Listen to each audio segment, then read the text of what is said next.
Bismillahirrahmanirrahim. Assalamualaikum warahmatullahi wabarakatuh.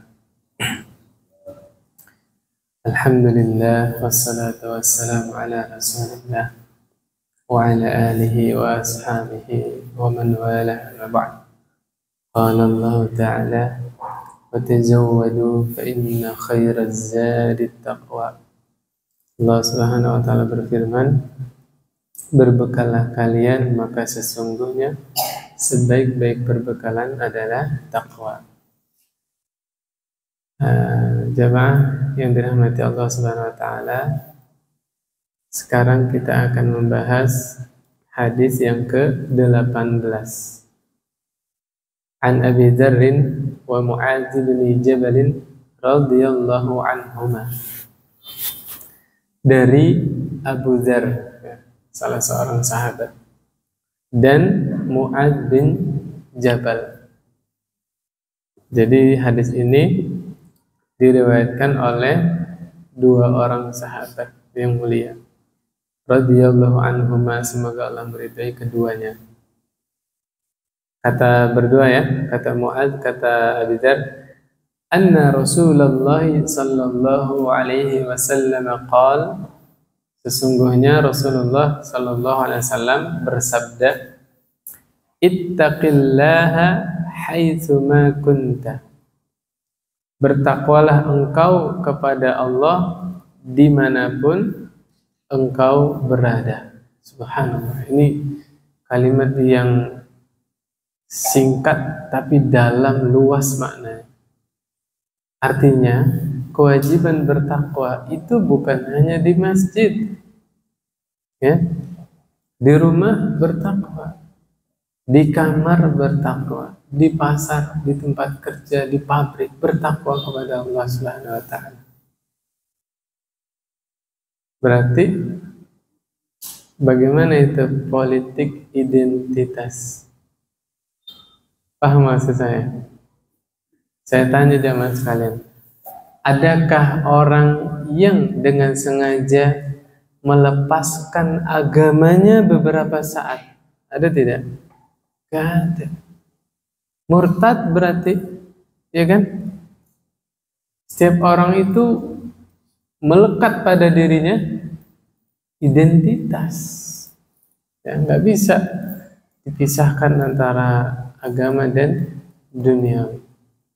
Justru disitulah seseorang diuji ketika dia berperilaku berdasarkan agama atau tidak. Saya nggak bahas siapa-siapa Pak ya, secara umum saja. Intinya nggak ada orang yang dengan sengaja melepaskan agamanya beberapa saat, kecuali orang-orang unik ya. Kalau nggak mau dibilang aneh ya orang unik lah. Makanya Nabi bilang apa? Bertakwalah engkau dimanapun engkau berada. Kalau bahasa Indonesianya, bertakwalah dimanapun dan kapanpun. Nah, selalu bertakwa kepada Allah SWT. Tapi Nabi sangat mendalami karakter manusia. Betapapun kita berusaha mencocoki ketaatan, mencocoki kebenaran, mungkin nggak manusia berbuat salah. Sangat besar kemungkinan al-insan makanul khata' wan nisyan. Manusia itu tempatnya salah dan tempatnya lupa. Makanya kalimat selanjutnya kata Nabi, wa atbi'is sayyi'atal hasanata tamhuha. Ya, ikutilah keburukan itu dengan kebaikan. Yang mudah-mudahan kebaikan itu bisa menghapuskan keburukan tadi. Nah, jadi solusinya kapan waktu kita terjerumus kepada kesalahan, apa yang kita lakukan? Berbuat baik. Salah satu yang paling dianjurkan adalah taubat. Taubat kebaikan bukan? Kebaikan. Lallahu afrahu bi taubati 'abdih. Sungguh Allah sangat gembira dengan taubat seorang hamba. Ya, subhanallah.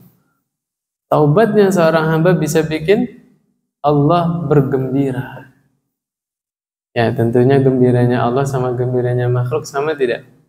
Tidak, jangan dibayangkan bagaimananya. Kita hanya menetapkan, mengimani sifat-sifat Allah yang ditetapkan di dalam Al-Quran dan Sunnah. Nah, lanjutannya Pak, subhanallah. Wa khaliqin nasa bi khuluqin hasan. Dan pergaulilah manusia dengan akhlak yang baik. Jadi betul-betul Nabi berwasiat kepada kita supaya apa? Supaya kita selamat dari tuntutan manusia. Bahasanya gini Pak, jangan sampai kita meninggal masih ada sangkutan dengan manusia. Ya, kalau kesalahannya menzalimi diri pribadi atau kurang dalam menunaikan hak Allah, taubat Allah ampuni Pak. Bagaimana taubat? Yang pertama, menyesali dosa yang kita perbuat. Yang kedua, berhenti dari perbuatan dosa tersebut. Yang ketiga, berazam tidak akan mengulangi dosanya. Kalau tiga-tiga ini dijalankan, diterima taubatnya Pak. Tapi kalau dosanya sudah berkaitan dengan orang lain, dengan manusia, gak cukup 3 doang. Satu lagi apa Pak? Selesaikan masalahnya dengan yang bersangkutan. Makanya amannya kata Nabi apa? Pergaulilah manusia dengan baik. Subhanallah Pak, muflis. Tahu muflis Pak? Bangkrut. Atadruna manil muflis? Kata Nabi SAW. Tahukah kalian siapa itu orang bangkrut? Bapak kalau dengar kata bangkrut di benak Bapak, orang yang bagaimana Pak? Gak punya modal ya, habis hartanya ditipu orang, apa lagi? Ya gak punya harta sama saya lah, bangkrut kan? Ternyata yang dimaksud bangkrut kata Nabi bukan orang begitu. Kata Nabi, bangkrut itu ini orang di hari kiamat datang menghadap Allah, bawa pahala sholat, bawa pahala zakat, pahala puasa. Subhanallah Pak, dia bawa pahala sholat. Berarti ketika di dunia sholat tidak? Sholat, diterima sama Allah sholatnya? Diterima Pak. Zakatnya juga diterima sama Allah, puasanya juga diterima sama Allah, berpahala kan? Berarti dia orang baik ibadah kepada Allah. Tapi ternyata hubungan sama manusianya kurang baik. Akhirnya datang orang lain nuntut, ya Allah, dulu waktu di dunia saya pernah dihina sama dia di hadapan orang, sampai malu saya. Akhirnya pahalanya dipindahkan ke orang yang menuntut. Masya Allah Pak, datang lagi orang yang lain. Dulu tanah saya digeser sama dia Pak, sejengkal. Ayo, hati-hati Pak. Dipindahkan lagi. Terus dituntut. Yang ngeri apa Pak? Ribuan orang Pak datang, subhanallah. Gara-gara dia bikin polisi tidur. Ayo, shockbreaker saya rusak. Ayo. Punggung saya sakit, istri saya lagi hamil sakit punggungnya, perempuan lagi head banyak kejegluk, tanya sama ibu-ibu sakit. Hati-hati ya. Kadang-kadang manusia nggak sadar buat salah. Datang lagi ribuan, ya Allah, asap rokok dia masuk ke hidung saya ya Allah, ayo Allah. Bisa ya punten ini Mbak ya, kita belak-belakan aja, kalau saya salah mohon diluruskan. Ada nggak orang yang merasa nyaman dengan asap rokok?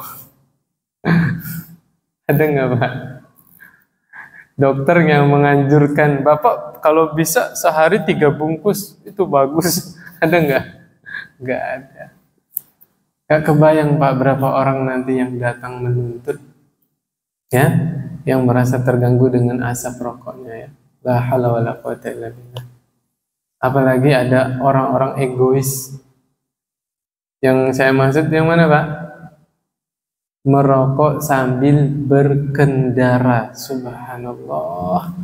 Itu yang di belakang, Pak, la ilaha illallah, bukan hanya kena asapnya, Pak, abunya itu, Pak, masuk ke mata, Pak. Kadang-kadang masih nyala abunya itu, percikan apinya ya. Bahaya itu, Pak. Bisa harus dioperasi matanya itu. La ilaha illa anta subhanaka inni kuntu minadz zalimin. Makanya kata Nabi apa? Khaliqin nasa bi khuluqin hasan. Pergaulilah manusia dengan akhlak yang baik. Akhlak yang baik itu gimana, Pak? Simple, secara umum akhlak baik itu 3. Yang pertama, yang paling berat ini, Pak. Berbuat baik kepada orang yang jahat ke kita. Ayo, bisa, Bapak? Nabi dan para sahabat, Pak, subhanallah, di Mekah dizalimi, dihalangi ibadah, habis-habisan, Pak. Nabi ingin dibunuh. Siapa? Sumayyah ya, wanita pertama yang mati syahid di dalam Islam, di atas Islam. Tapi lihat ketika Rasulullah SAW menaklukkan kota Mekah, Fathu Mekah, Nabi dendam tidak? Tidak. Bahkan dimaafkan, subhanallah.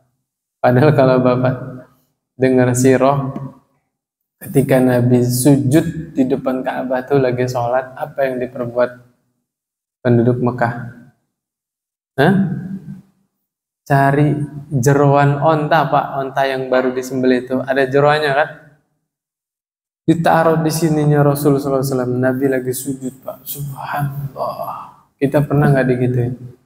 Nggak pernah, Pak. Nabi itu sujud terus, Pak. Sampai kapan? Sampai Fatimah datang, Fatimah yang mindahin, baru Nabi bangun. Tapi lihat ketika Fathu Mekah, Nabi maafkan. Nah ini yang paling berat ini, yaitu berbuat baik kepada orang yang jahat kepada kita. Ya.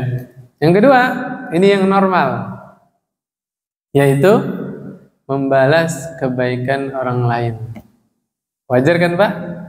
Kita baik kepada orang yang baik ke kita, wajar nggak? Wajar, ini biasa. Nah yang ketiga ini, Pak, ini yang paling ringan, simple, semua orang punya potensi, tapi kadang-kadang berat dikerjainya. Apa, Pak? Tidak mengganggu orang lain. Simpel kan, Pak? Cukup diem dah, gak usah ganggu. Tapi dasarnya manusia, ya, nggak bisa diem, Pak. Ada ngelihat kontak temennya posting sesuatu di WA, baperan. Oh, ini kayaknya maksudnya saya, ini maksudnya dikomentarin, betul nggak, Pak? Baper orangnya, padahal maksudnya apa? Salah tangkap. Hati-hati ini, Pak. Ya.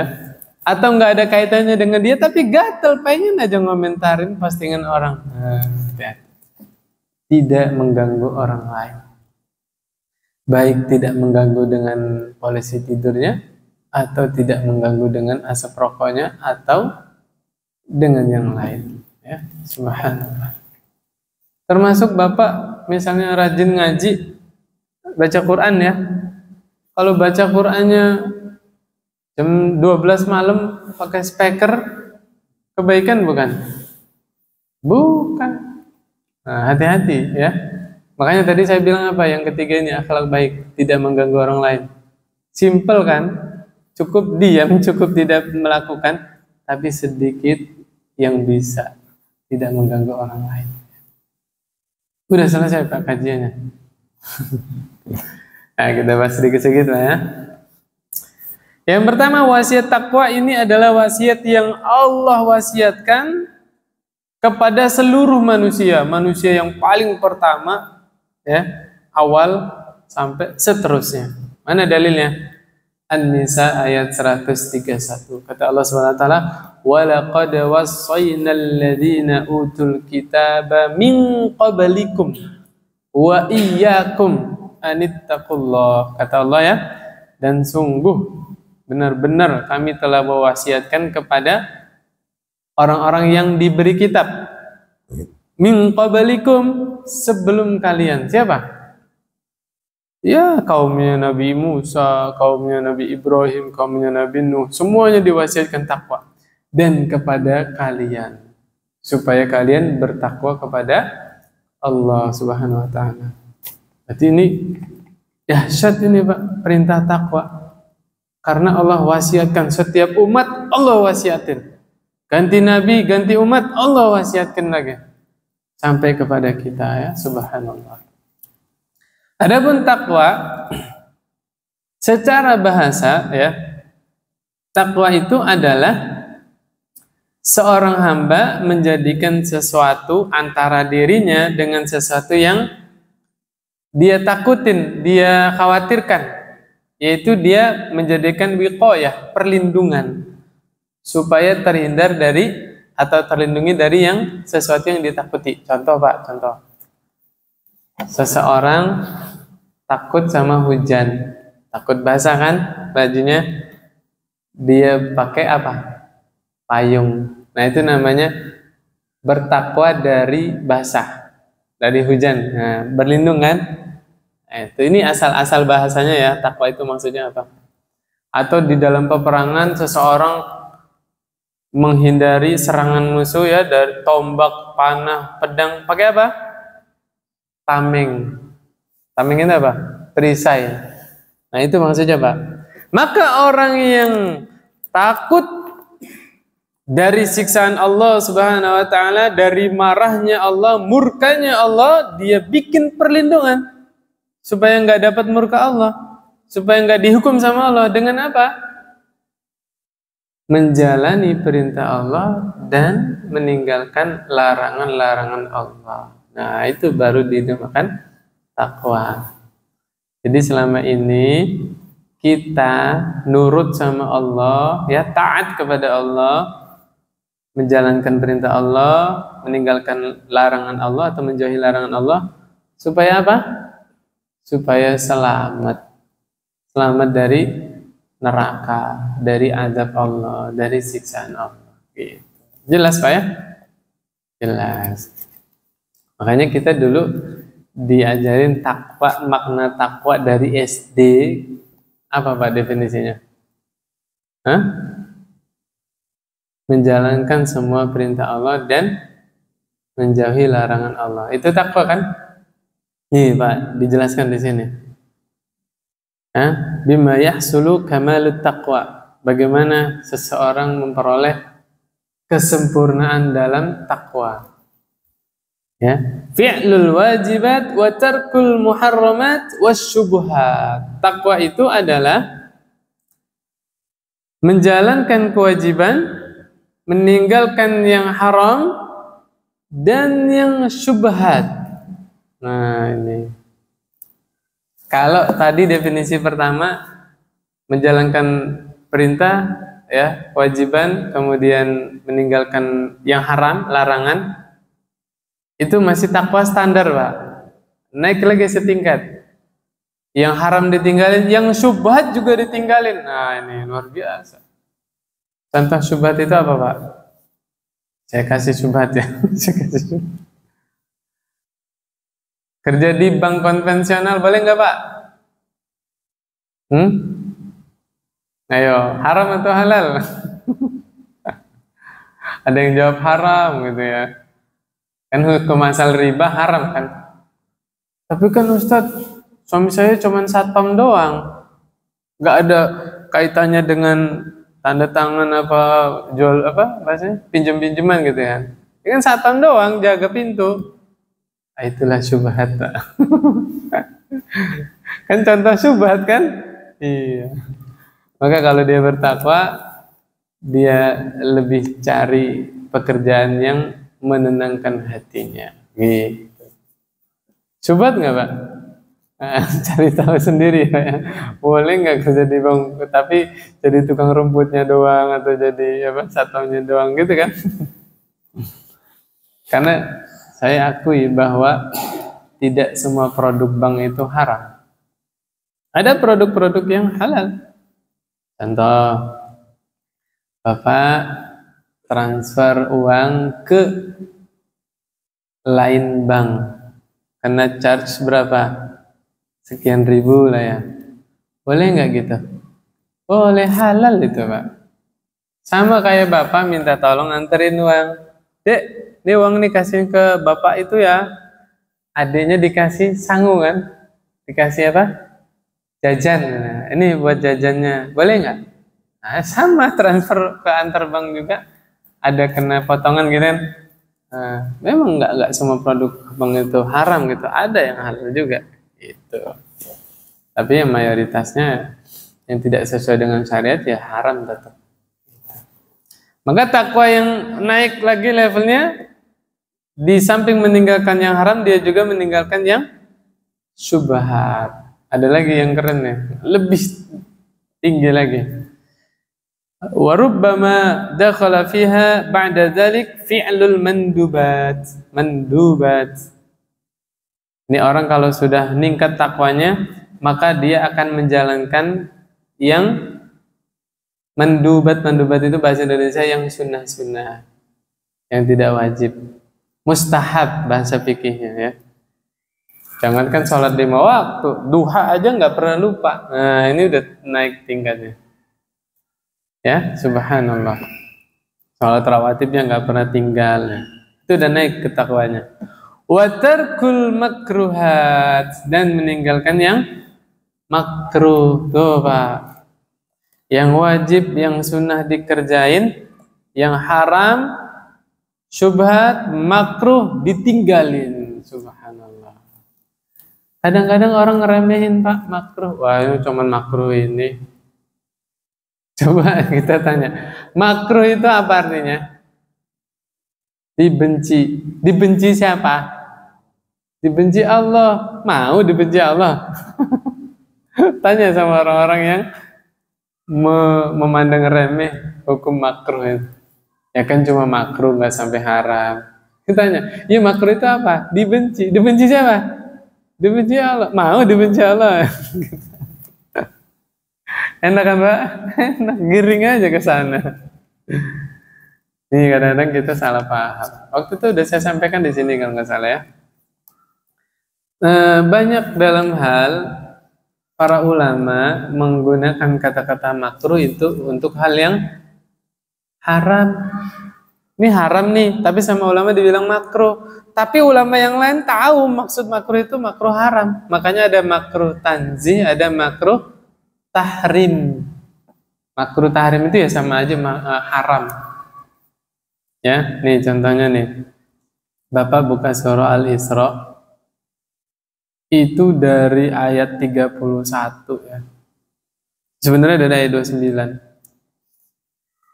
Coba dari belakang. Oh ini tentang apa, birrul walidain kan? Tentang tabzir. Coba saya tanya Pak, tabzir haram atau makruh? Haram. Saudaranya setan ya kan? Oke. Kemudian mana tadi? Membunuh anak haram atau makruh?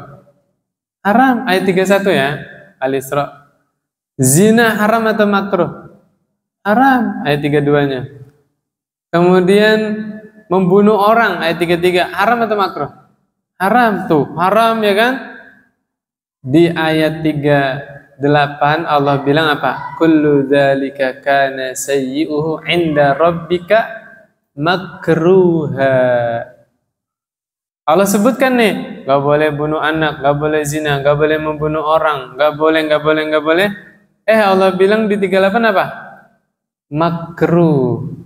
Saya tanya, hukum yang di atas tadi disebutkan bunuh, zina, segala macam itu makruh? Haram. Jelas Pak ya? Makanya kadang-kadang ulama mensifati sesuatu yang haram pakai kata-katanya apa? Makruh. Karena ada ayatnya. Jangan nyalain ulama juga.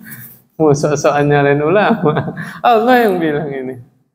Itu. Maka mulai dari sekarang lebih hati-hati lagi. Jangan meremehkan. Ya kan cuma makruh. Kita nggak tahu makruhnya ulama itu yang dimaksud yang mana, ya kan? Demikian. Lanjutin Pak ya. Kemudian penulis membawakan surah Al-Baqarah ayat 177. Ini Allah terangkan contoh akhlak baik orang-orang yang bertakwa. Yang pertama, Masya Allah Pak, yang disebutin pertama adalah iman. Ya, ini nggak lengkap di sini. Yang lengkapnya itu laisal birra an tuwallu wujuhakum qibalal masyriqi wal maghrib. Bukanlah kebaikan itu menghadapkan wajah kalian ke arah timur dan barat, bukan. Itu bukan kebaikan. Allah yang bilang. Kebaikan itu adalah man amana billahi wal yawmil akhir wal malaikati wal kitabi wan nabiyyin. Kebaikan itu ketika engkau beriman kepada Allah, kemudian hari akhir, malaikat-malaikat Allah, kitab-kitab Allah, nabi-nabi Allah Subhanahu wa taala. Itu kebaikan. Ini amalan apa ini, Pak? Hati. Maka amal soleh itu ada amalan zahir, ada amalan batin. Setelah itu Allah terangkan amalan zahir. Wa atal mala ala hubbihi zawil qurba wal yatama wal masakin wa ibnas sabil wasailina wa fir riqab. Yaitu engkau mengeluarkan hartamu kepada siapa? Orang yang engkau cintai. Anak, istri, orang tua, ya. Dihitung sedekah, Pak. Bapak ngasih ke orang tua, dicatat sedekah, Pak. Kebaikan. Bahkan pahalanya lebih besar daripada nyumbang masjid. Lebih besar daripada nyumbang panti asuhan, ya. Transfer ke orang tua. Menafkahi anak istri itu pahalanya lebih besar daripada bangun masjid. Demi Allah. Ya. Mana ada hadisnya kan? Sedekah yang kau sedekahkan untuk keluargamu, sedekah untuk fakir miskin, sedekah di jalan Allah, ya, membiayai orang perang di jalan Allah. Mana yang lebih besar? Nafkah untuk keluarga. Subhanallah. Zawil qurba, ya, buat kerabat. Saya pernah singgung di sini. Boleh bayar zakat kepada siapa? Keluarga. Mungkin adiknya yang masih butuh disantunin, kakaknya, ya misal. Pokoknya syaratnya orang itu bukan tanggungan kita. Mungkin ada ponakannya. Gak usah bilang-bilang zakat. Ini uang zakat gak usah. Bapak misalnya hartanya ada 800 juta. Kewajiban zakatnya berapa, Pak? Ayo yang jago matematika. 2,5%-nya 800 juta. 20 juta, Pak. Dibagi 40 kan? 800 bagi 40 berapa? 20. 20 juta nih, Pak. Subhanallah, dikasih ke ponakan atau ke adik lah. Seneng nggak, Pak? Adiknya dikasih 20 juta? Gak usah ngomong, Dek, ini zakatnya masmu ini loh. Adiknya pinter. Wih, zakatnya 20, berarti harta kakak saya 800 juta. Besok saya pinjemlah 300. Repot kan? Gak usah bilang-bilang uang zakat ya, gak usah. Transferan aja udah. Bilang aja ini dari Allah, udah selesai gitu. Paham ya maksudnya ya? Ini jangan bilang-bilang itu uang zakat, gak usah. Masya Allah ya. Saya cerita yang lalu ya, ngisi di suatu pabrik, ya ada masjid, musola lah di situ. Saya bahas tentang zakat.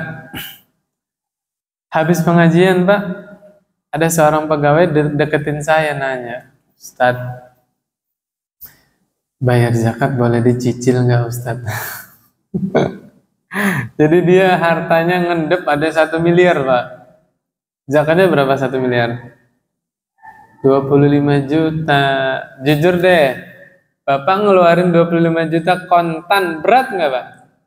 Berat. Makanya dia minta yang ringan, dicicilah sebulan 2 juta gitu kan. Bulan ke-12 3 juta. Pas kan 25? Saya bilang, boleh, Pak. Dalam hati, daripada nggak bayar sama sekali. Boleh Pak, dicicil Pak, bayarnya dicicil. Nggak apa-apa, boleh nggak Pak? Boleh. Ya, dia apa namanya bayar ke tetangganya apa ke saudaranya sendiri ya. Transfer 2 juta kan. Jadi sedekah rutin juga kan? Tapi dia sudah menunaikan zakat. Gitu. Indahnya Islam sampai segitunya Pak ya. Subhanallah. Luar biasa. Kemudian ya ini dibaca sendiri nanti penyaluran sedekah itu ke siapa aja ya. Miskin, ibnu sabil, sa'il Pak, as-sa'il was-sa'ilina. Orang minta-minta. Nah ini kita bahas sedikit tentang minta-minta. Jadi kalau ada orang minta-minta datang ke kita, kalau Bapak pengen ngasih ada keluasan rezeki, silakan Pak. Bismillah. Mudah-mudahan Allah hitung kebaikan. Tapi kalau nggak mau ngasih, nggak boleh dibentak. Wa ammas sa'ila fala tanhar. Adapun orang yang minta-minta jangan dibentak. Walaupun kita miris ngeliat pemandangan Pak ya, yang minta-minta, Masya Allah, kalau ditanya agamanya apa? Islam. Walaupun ada berita saya dengar dari kajian ibu-ibu, saya dengar ibu-ibu curhat, Ustadz itu ada juga sebagian orang non-Islam itu Ustadz, sengaja pakai kerudung, pakai cadar. Ya mungkin aja Pak ya, mungkin aja ingin memperburuk citra Islam. Maka kita katakan Islam tidak bisa dinilai dari penganutnya yang tidak belajar Islam. Di dalam Islam tidak diajarkan untuk minta-minta. Justru di dalam Islam kita diajarkan untuk jadi orang yang gagah, yang kuat, yang mampu membantu orang lain. Mana dalilnya? Sa'ad bin Abi Waqqas ketika sakit keras ingin menginfakkan 2/3 harta, izin sama Rasul. Wakaf Pak, pengen infak di jalan Allah, 2/3 harta. Taruhlah Sa'ad bin Abi Waqqas, misalnya ini mah hartanya 9 miliar. 2/3 berarti berapa? 6 miliar. Nabi izinkan? Tidak. Jangan, kata Nabi. Tawar lagi sama satu. Ya sudah, 50%-nya ya Rasulullah, setengah hartanya. Berapa berarti? 4,5. Nabi izinkan? Tidak. Dilarang sama Nabi. Nah, ini satu dalil nih. Kita mau bilang Nabi melarang dari kebaikan? Ayo. Ini ada yang mau sedekah nih. 2/3 hartanya sama Nabi dilarang. Kita mau bilang Nabi melarang kebaikan? Disinilah kita punya kaidah. Kebaikan adalah apa-apa yang dipandang baik oleh syariat. Gitu. Bukan menurut akal manusia. Ya, kita simak sampai selesai. Kenapa alasan Nabi melarang Sa'ad bin Abi Waqqas sedekah 2/3 atau setengah hartanya? Ditawar lagi, ya Rasulullah, kalau begitu 1/3 harta saya. 1/3 itu sudah banyak. Baru boleh. Kalau 9 miliar berarti sedekahnya berapa? 3 miliar. Baru dibolehin sama Nabi. Itu udah banyak 1/3. Apa alasannya Nabi melarang yang 2/3 yang setengah? Kata Nabi SAW, wahai Sa'ad, engkau meninggalkan ahli warismu dalam keadaan berada mampu, itu lebih baik. Tuh Pak. Islam menganjurkan kita meninggalkan ahli waris kita dalam keadaan mampu. Supaya apa? Supaya keluarga kita tidak minta-minta, tidak bergantung kepada orang lain, tidak merepotkan orang lain. Tuh Pak, diajarkan wibawa di dalam Islam. Makanya kalau ingin melihat Islam, jangan lihat penganutnya, tapi langsung belajar dari sumbernya. Dari mana? Al-Quran dan hadis. Sepakat nggak Pak? Nah, barulah kita akan bergejolak. Oh iya ya, kebaikan itu adalah yang dibimbing oleh agama Islam. Itu baru baik. Berarti tidak semua yang dianggap baik oleh manusia sudah pasti baik, belum tentu. Apa maksud saya Pak? Karena Al-Quran adalah kebenaran yang mutlak Pak. yang nggak bisa dibantah. Hadis kebenaran yang mutlak, hadis yang sahih dari Nabi ya. Kata Allah, wa ma yantiqu 'anil hawa in huwa illa wahyu yuha, di dalam surah An-Najm itu. Gitu. Selesai insyaallah ya. Iya. Kemudian Allah lanjutkan ya. Di antara kebaikan adalah uang yang dibelanjakan untuk memerdekakan budak, wa fir riqab. Apalagi kebaikan? Wa aqamas shalah wa ataz zakah. Ya, mendirikan sholat, menunaikan zakat. Nah, tadi zakat udah kita bahas ya. Wal mufuna bi ahdihim idza ahadu, dan orang-orang yang menunaikan janji apabila dia berjanji, apabila mereka berjanji itu, Pak. Janji, Pak, wajib ditunaikan. Makanya Bapak yang di sini ya, kalau janji sama anak, ukur-ukur apa yang bisa Bapak tunaikan. Jangan sampai menjanjikan sesuatu yang kita nggak bisa tunaikan. Saya udah pernah contohin waktu itu ya. Ada ibu-ibu, enak Mama ya, nanti nasinya habis, Mama beliin permen. Wajib itu, Pak. Sepiring nasinya habis, wajib ibunya beli permen.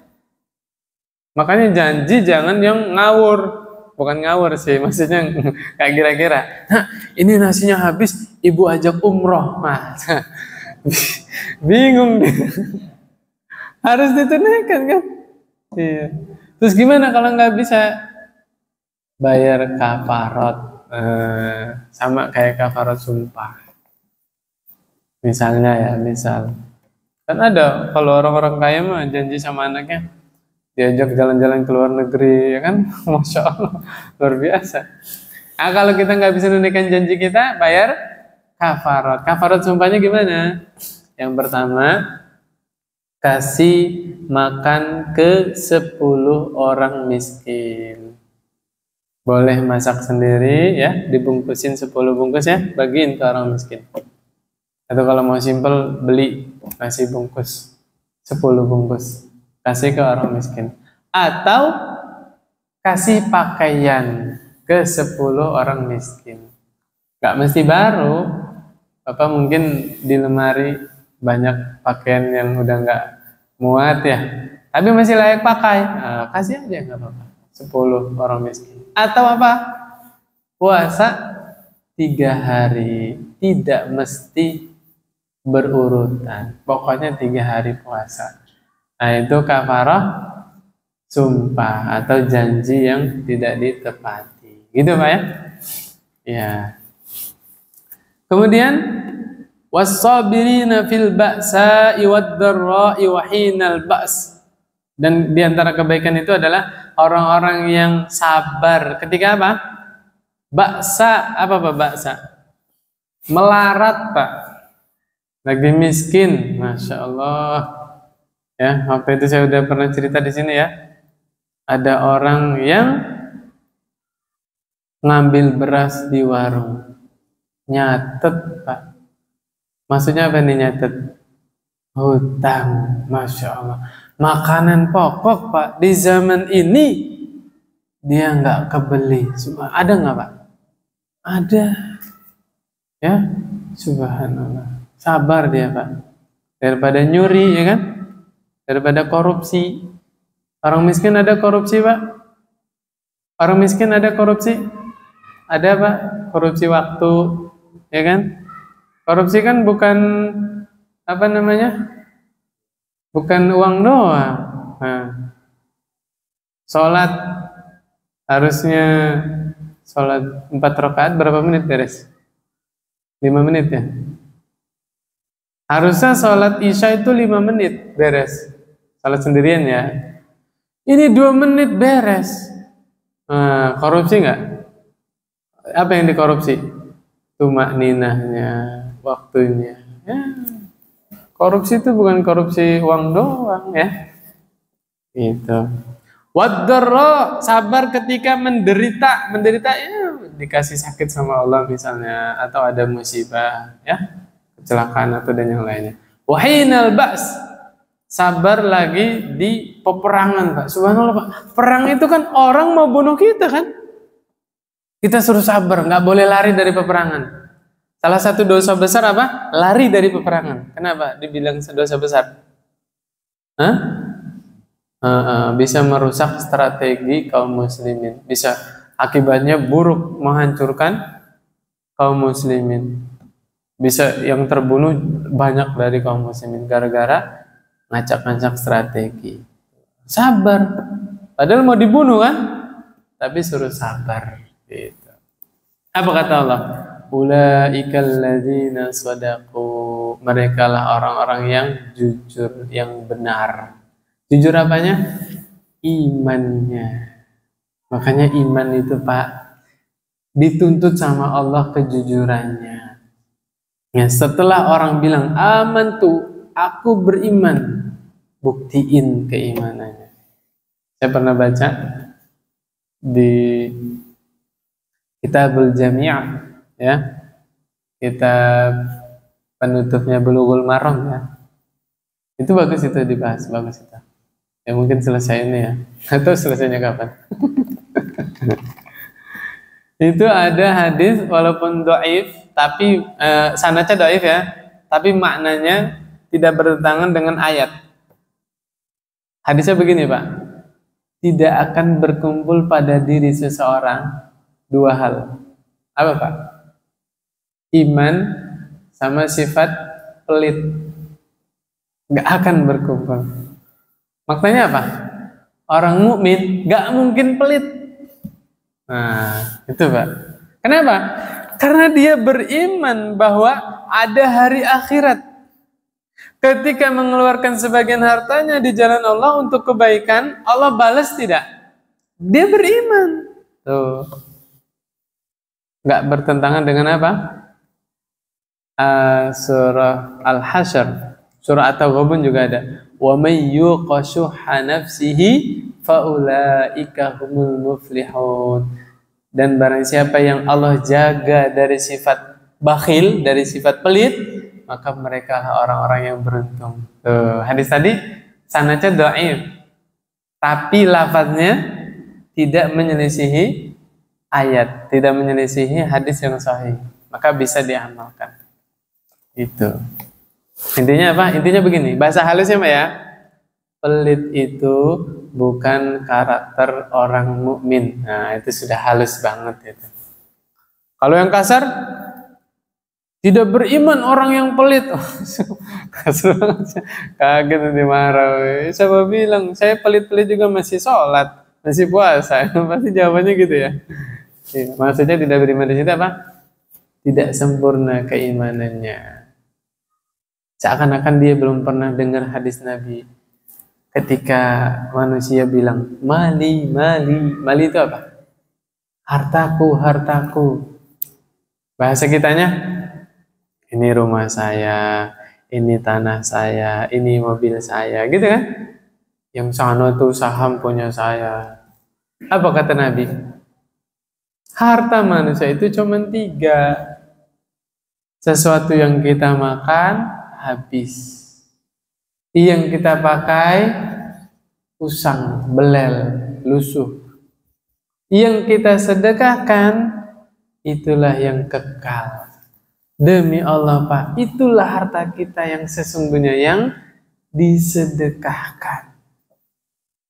Kenapa? Harta yang kita sedekahkan ini kita bawa sampai akhirat, Pak. Sampai menghadap Allah, bawa ini dibawa ini, Pak. Allah kembalikan, bahkan Allah lipat gandakan kembalinya.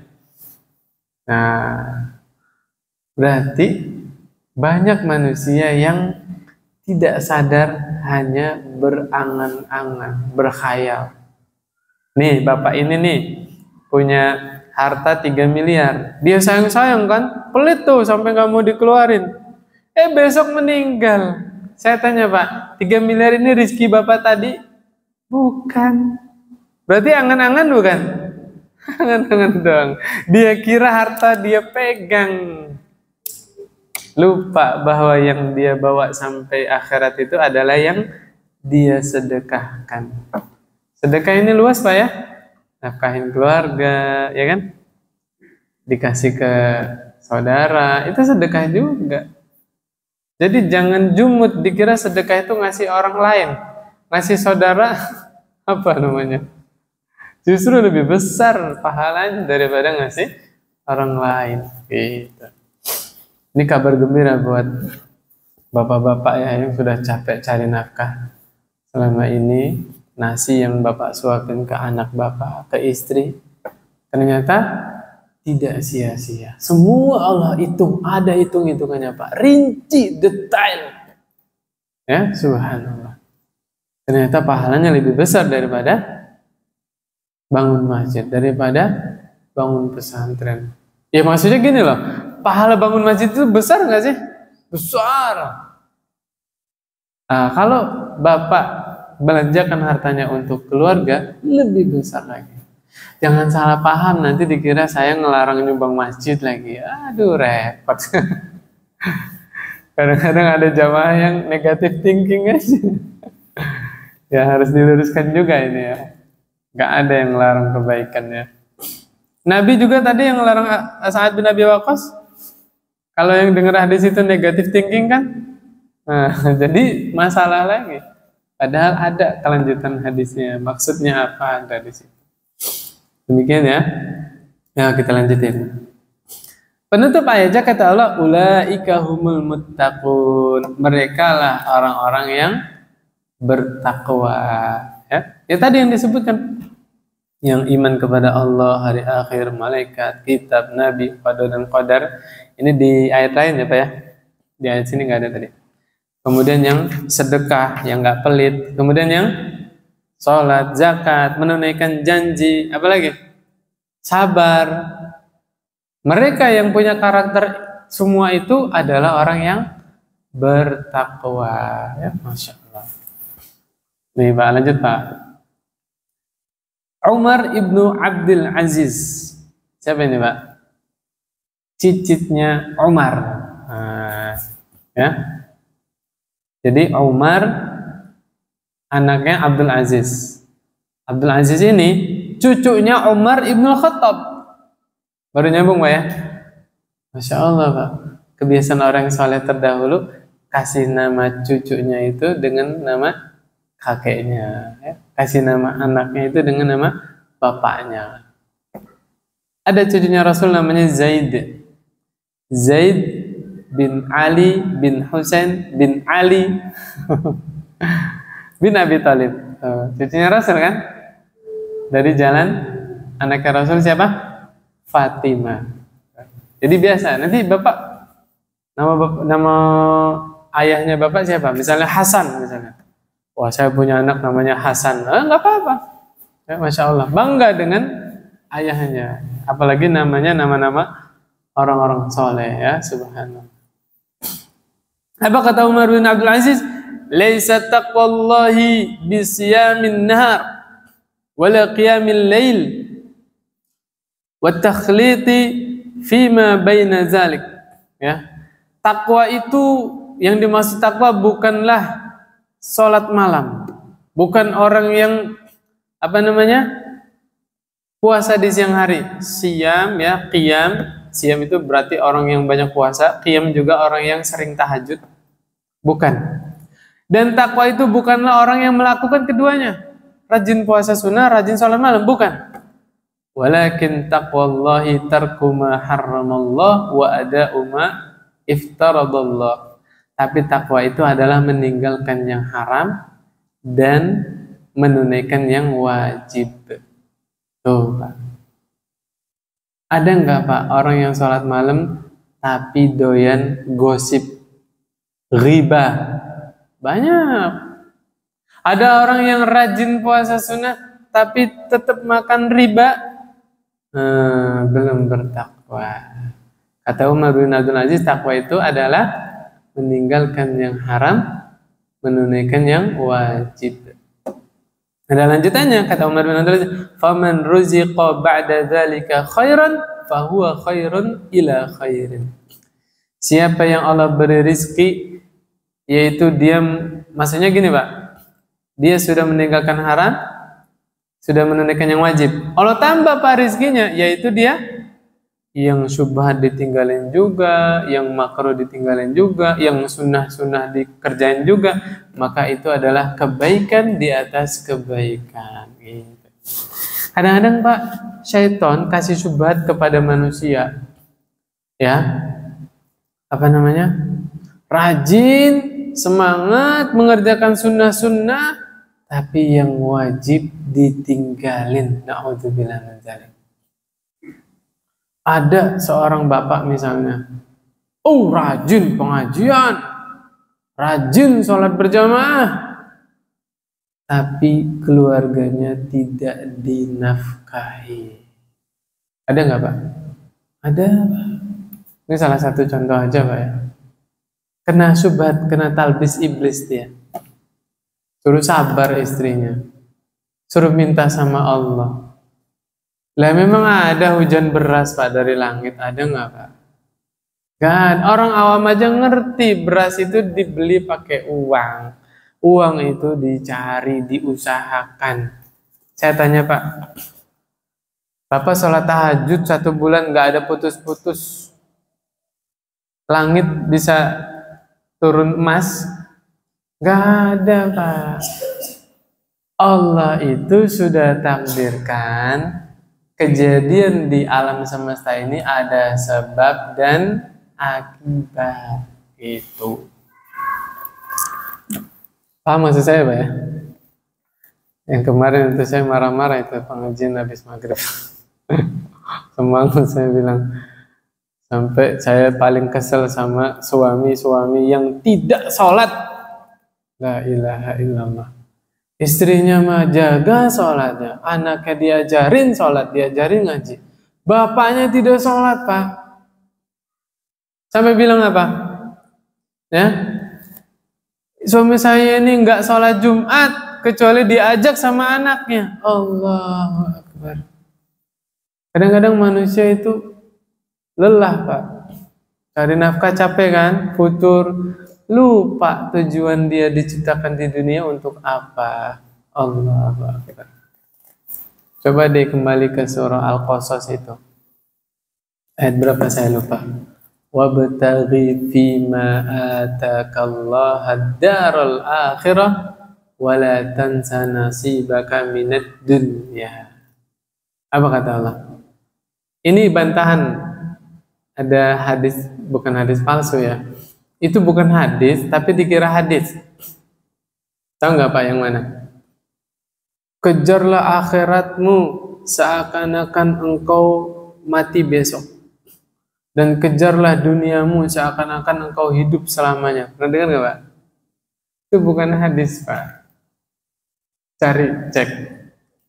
Justru yang benar itu Allah abadikan di dalam surah Al-Qasas. Wabtaghi fima atakallaha ad-daral akhirah. Nih alhamdulillah langsung ketemu. Ayat 77 Pak. Carilah, ya. Cari apa? Akhirat. Cari pahala dengan apa? Dengan sesuatu yang Allah kasih. Maksudnya apa? Nikmat rizki yang Allah kasih itu buat apa? Buat mentaati Allah, buat mencari akhirat, buat ibadah. Tuh kata Allah, wala tansa nasibaka minad dunya, tapi jangan lupa bagianmu di dunia. Jelas ayatnya.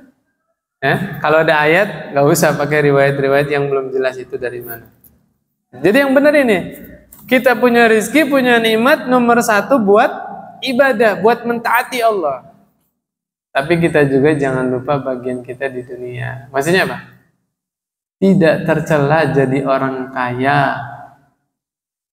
Bukan celaan dia punya harta banyak selama dia tetap bertakwa kepada Allah. Gitu. Justru orang Islam itu dituntut jadi orang kaya. Tapi tidak wajib Pak ya. Tidak wajib jadi orang kaya. Tapi dianjurkan. Kalau kita ya sedikit inilah mengkulik-kulik rukun Islam lah misalnya ya. Haji itu wajib bagi yang mampu. Saya tanya Pak, haji pakai biaya nggak? Pakai. Umroh ada anjurannya nggak Pak? Ada, dianjurkan kan kita umrah? Pakai uang apa pakai daun, Pak? Hah? Pakai wirid bisa berangkat umrah? Ya memang sebagian orang ada yang Allah kasih rezeki berangkat umrah, ya dihadiahkan ada. Tapi kan itu jarang, nggak keumuman orang ya kan? Nah, dari situlah termotivasi. Oh iya ya, umrah butuh uang, haji butuh uang. Berarti saya harus cari, tapi dengan cara yang Allah ridhoi. Ya demikian. Ya yang jadi miris itu Pak. Kadang-kadang manusia terbuai dengan kehidupan dunia, capek cari nafkah, cari rezeki, lupa tujuan utamanya dia hidup di dunia. Suruh ngapain? Ibadah kepada Allah Subhanahu wa Ta'ala. Ya Allah Pak, sudah cukuplah contoh-contoh. Korun, orang kaya bukan Pak? Kaya, saya tanya Pak, bahagia dia? Allah benamkan ke dalam bumi beserta harta-hartanya.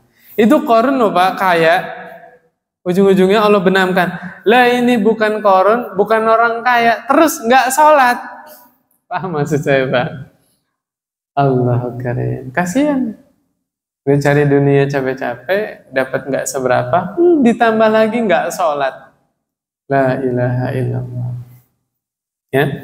Cukuplah Bapak kalau baca fikih, orang yang meninggalkan sholat ini statusnya diperselisihkan oleh ulama. Dia ini kafir apa masih muslim?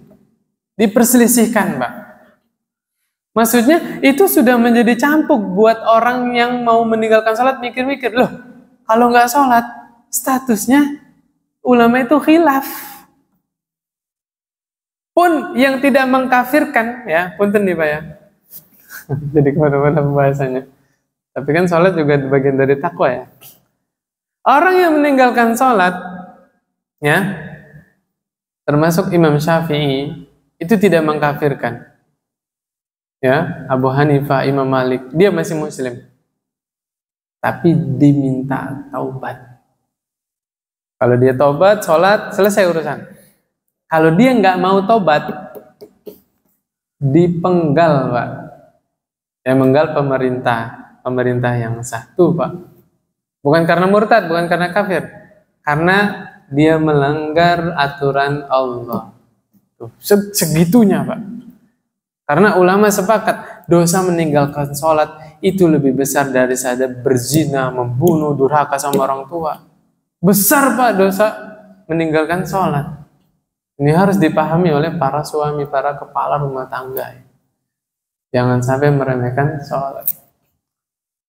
Bagaimana bisa dia meremehkan sholat? Nabi itu menerima kewajiban sholat, datang menghadap Allah Pak, di atas langit ketujuh, Sidratul Muntaha. Ya, taruhannya apa Pak? Didustakan satu penduduk Mekah Pak. Ya kan ketika cerita subuhnya kan Isra Mi'raj, Nabi dibully, diejek-ejek sama Abu Jahal dan teman-temannya itu. Sampai kayak gitu taruhannya. Nabi memperjuangkan menyampaikan perintah sholat 5 waktu, Pak. Datang umat belakangan meremehkan sholat. Maka benarlah kata Umar, ya, tidak ada bagian di dalam Islam bagi orang yang meninggalkan sholat. Siapa yang bilang? Umar ibn Khattab menjelang wafat. Kan nanya kan, apa kaum muslimin sudah sholat subuh? Sudah ya, wahai Amirul Mu'minin. Alhamdulillah. Karena tidak ada bagian di dalam Islam bagi orang yang tidak sholat. Ya kita tidak mengkafirkan orang yang meninggalkan sholat ya, selama dia meyakini kewajiban sholatnya. Ya maka jangan sampai tinggalin sholat. Nah ini ya pertanyaan masuk ya tadi ya. Yang pertama apa Mas? Tentang itu ya. Apa? Sholat subuh kesiangan. Yang kedua tentang kalau maksiat sekali takwanya hilang semua atau enggak gitu ya. Nah yang pertama, tidak dibenarkan seandainya dia bikin alarm 5:30. Ya, sengaja sholat subuhnya 5:30.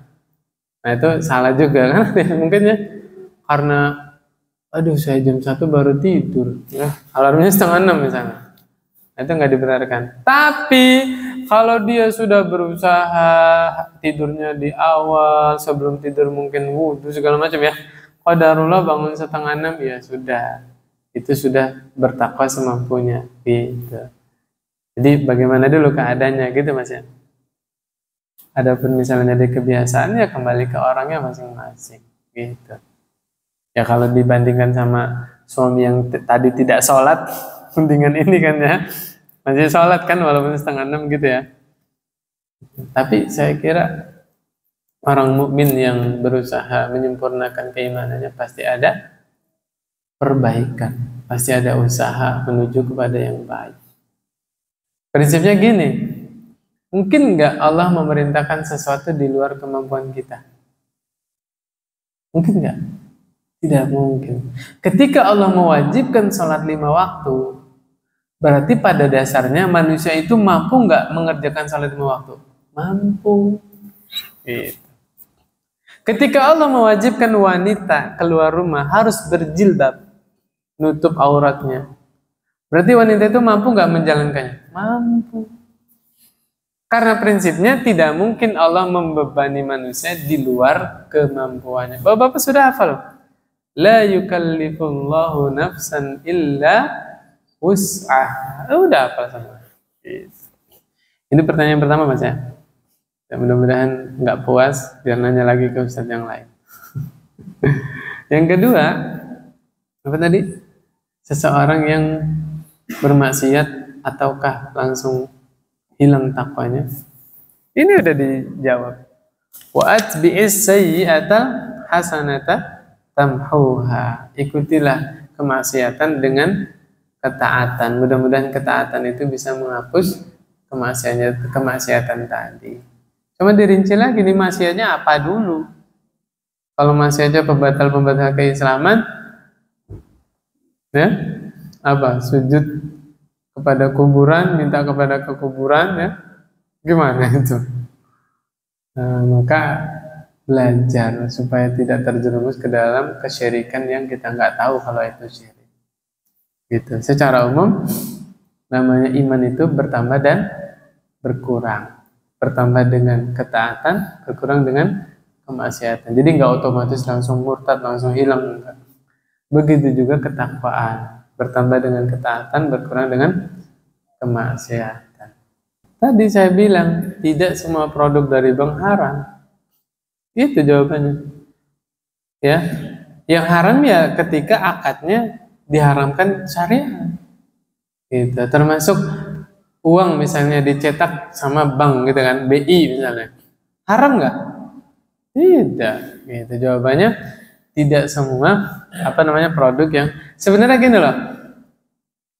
Bukan berarti kita mau demo, mau menutup semua bank, enggak. Itu tuh mengajak apa? Rubah akadnya, itu aja. Kita juga butuh bank kan ya. Semua perusahaan kan mobilisasi uangnya itu kan pakai bank semua kan, gajinya, transfer, pembayaran segala pakai bank kan. Nah, kita bukan menganjurkan nutup bank atau keluar dari pekerjaan bank yang tadi itu. Maksudnya kalau bank itu bisa berubah akadnya semuanya syar'i ya nggak ngapain keluar gitu kan maksudnya kan. Tapi kan tidak semudah itu. Ngerubah ini aja KPR aja. Ya, pernah kan saya terangkan di sini kan. Jadi kalau nggak salah begini hukum KPR. Kita nggak punya uang kontan kan. Kalau mau beli rumah secara KPR pasti dihubungkan dengan bank, ya kan?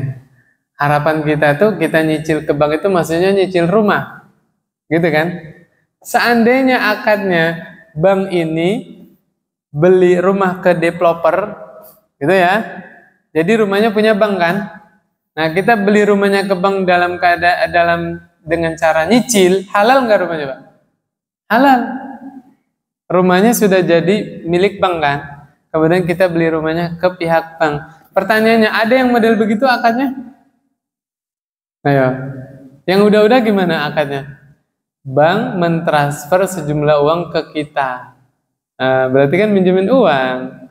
Terus kita beli cash ke developer. Tinggal urusan kita kemana? Ke bank mencicil hutang uang tadi. Nah, kalau dipinjemnya 300 juta, balikinnya 500 juta, riba bukan? Nah, yang dilarang itu akad model tadi. Sebenarnya kalau dirubah dikit aja, cuman dikit doang. Loh bang, beli lo rumah sama ente gitu misalnya. Bangnya kan bank syariah misalnya ya. Ente beli itu rumah, nanti saya nyicil. Itu udah syar'i, udah halal. Tapi yang udah-udah nggak gitu ceritanya. Setahu saya ya, produk dari BI itu nggak ada jual jual apa aset, jual sesuatu, nggak ada. Yang boleh itu meminjamkan uang itu. Jadi jawabannya buat orang yang tadi, nggak mungkin kita lepas dari perkara yang syubhat. Semacam uang yang digunakan seluruh manusia aja itu diproduksi oleh bank. Ya kita katakan tadi, tidak semua produk bank itu haram. Ada juga yang halal. Jadi gimana? Ya yang haram-haram akadnya dirubah ke halal. Gitu. Mau nggak? Sebenarnya bukan bisa apa nggak, bisa mah bisa aja ya. Tapi mau nggak gitu lah. Ya gitu Mas ya. Jadi ya kurang tepat kalau dibilang kita nggak bisa lepas dari sesuatu yang syubhat. Tinggal kitanya mau nggak berusaha gitu, hati-hati gitu kan. Kalau nggak nyicil nggak mungkin punya rumah gitu ya. Alhamdulillah sekarang sudah ada cicilan-cicilan syar'i, sudah ada. Alhamdulillah. Termasuk Ustadz Erwandi itu bikin komunitas itu memfasilitasi yang mau nyicil-nyicil syar'i itu ada. Gitu. Jadi kalau jawabannya kita kalau nggak nyicil nggak punya rumah, iya nyicil yang syar'i. Gitu. Nyicil haram tidak? Nah ini salah paham juga orang ya. Tidak haram nyicil itu. Cuman ya bagaimana akadnya gitu. Di cicilan itu ada denda tidak, ada apa? Penalti tidak, gitu kan ya. Ada perubahan harga enggak di berapa tahun ke depan. Nah, itu kan harus jelas. Ya kalau konsepnya nyari dunia, ya pasti mikirnya ke situ. Waduh, saya kalau nggak nyicil nggak punya rumah. Ya kita tuh mau tinggal di dunia apa tinggal di surga? Kalau Ustadz Yazid ini ya ceramah itu ya. Haji itu wajib di dalam syariat. Punya rumah wajib tidak? Antum nggak ditanya di hadapan Allah. Antum di dunia punya rumah atau tidak? Nggak ditanya sama Allah. Tapi haji ditanya sama Allah. So, ayo. Anda pernah dengar? Oh iya juga ya. Kita di akhirat nggak ditanya sama Allah punya rumah apa enggak? Nggak ditanya. Tapi haji apa enggak? Ditanya nggak? Ditanya. Iya juga ya, benar juga. Tapi tetap syariat itu lembut.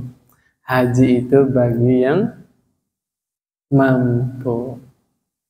Dan tidak diwajibkan kita nabung buat haji. Tidak wajib. Lafaznya gimana hadisnya?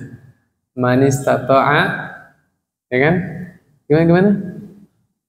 Kok saya lupa ya hadisnya? Wal haji man istata'a ilaihi sabila. Siapa yang mampu melakukan perjalanan ke Mekah, ke Masjidil Haram. Nah, lafaznya kan ke situ kan, mampu, kemampuan. Maka tidak diwajibkan nabung untuk haji. Ya kalau kita ada sisa harta, ya misalnya kebutuhan anak istri sudah tercukupi, semuanya kecukupan ya. Ada lebih nih, daripada takdir yang lain disimpanlah, itu nggak masalah. Tapi kalau untuk, wah saya mau berangkat haji apa, gaji saya segini, saya ini buat haji ini, nah, itu nggak dibenarkan. Gitu. Karena hukum haji itu terikat dengan apa? Kemampuan. Gitu. Ya saya tegaskan sekali lagi ya, tidak wajib nabung untuk haji. Karena haji itu kewajiban di dalam syariat, bukan berdasarkan kemauan pribadi. Saya mau haji. Ya ada yang sampai jual apa? jual sawah, jual rumah, pulang ngaji ngontrak, Pak. Ini kan maksudnya beginilah, Pak. Apakah syariat sampai segitunya memaksa orang untuk ibadah? Tidak kan? Gitu. Jadi ya kita ibadah semampunya. Salat 5 waktu mampu semua itu ya. Zakat juga kan bagi yang nyampe nisab gitu kan. Puasa mampu semua. Nah, haji bagi yang mampu melakukan perjalanan ke Baitullah. Gitu. Coba ada yang bilang, "Oh, kalau nggak nyicil nggak haji saya." Ada ya, Pak ya? Kan ada ya, sekarang haji aja bisa dicicil ya. Allah karim, la ilaha illallah. Memaksakan kehendak itu, Pak. Nah, nanti insyaallah kita lanjut lagi ya. Subhanakallahumma wa bihamdika asyhadu an la ilaha illa anta astaghfiruka wa atubu ilaik. Assalamualaikum warahmatullahi wabarakatuh.